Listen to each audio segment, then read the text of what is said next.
Ça nous arrive souvent de ne pas comprendre pourquoi Dieu permet certaines choses et de lui reprocher.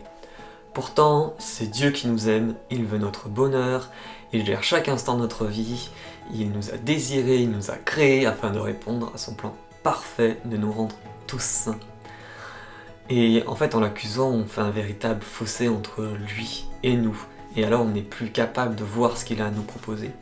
Pourtant, c'est bien Dieu qui agit, et pas nous, car c'est lui seul qui en est capable, et il sait bien mieux que nous ce dont nous avons besoin pour avancer vers lui. Personnellement, quand ça va un peu moins bien, j'ai trop souvent l'habitude de tout remettre en question, et de chercher de tout comprendre par moi-même, et d'agir par moi-même, alors que je suis pas capable de le faire.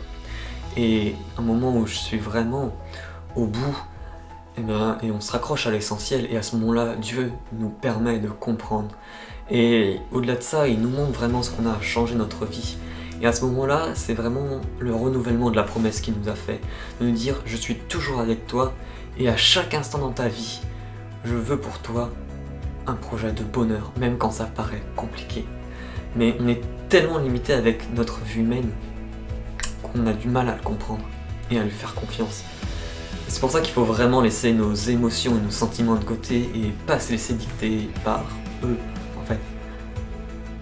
Et vraiment tenir ferme dans notre foi et l'exercer avec autorité en croyant que la promesse que Dieu nous a faite est une promesse pour nous, une promesse qu'il fait tout concourir à notre bien même quand tout semble aller mal. Et pour cela, c'est simple, il faut en fait tout simplement lui faire confiance et donc l'accepter. Et le meilleur moyen de l'accepter, c'est de le remercier pour cette promesse, tout simplement. Et de lui dire merci Seigneur, même si je ne comprends pas pourquoi j'ai cette difficulté, je sais que de cette difficulté tu vas en faire quelque chose de bien, parce que pour moi tu as un projet de bonheur. Et c'est ce que nous dit Saint Jacques. Prenez de très bon cœur, mes frères, toutes les épreuves par lesquelles vous passez, sachant que le test auquel votre foi est soumise vous permet d'être parfait et accompli. Et c'est vraiment ça. Et donc, quand on dit la prière que Dieu nous a apprise, notamment cette phrase, que ta volonté soit faite, c'est pas un fatalisme qui voudrait qu'on soit prisonnier d'un plan qu'on n'a pas choisi, parce que Dieu nous a créés libres par amour. Et donc pour ça il faut vraiment qu'on soit dans la joie et se réjouir, parce que pour nous il a fait un plan de bonheur et c'est juste super. Et voilà, vraiment faire la fête et que ta volonté soit une fête en fait pour nous, et que cette fête soit là pour te remercier de ce plan de bonheur que tu as mis dans notre vie, et on te loue pour ça Seigneur.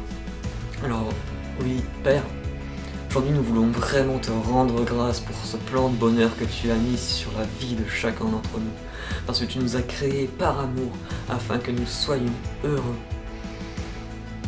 Mais Seigneur, tu vois les difficultés qu'on peut avoir, les doutes qu'on peut traverser, mais donne-nous vraiment de te faire confiance et de te remercier même aussi dans cette situation-là, en comprenant bien que tu nous aimes et que ta promesse n'est pas un fardeau pour nos épaules. C'est pourquoi tu fais vraiment une promesse de bonheur et non de malheur sur nos vies. Et nous vraiment, éclaire-nous avec ton Esprit Saint à voir en chaque circonstance un moyen pour toi de nous faire parvenir au plus proche de toi. Et merci vraiment d'essayer de nous transformer pour que ça nous mette dans une joie profonde. Amen.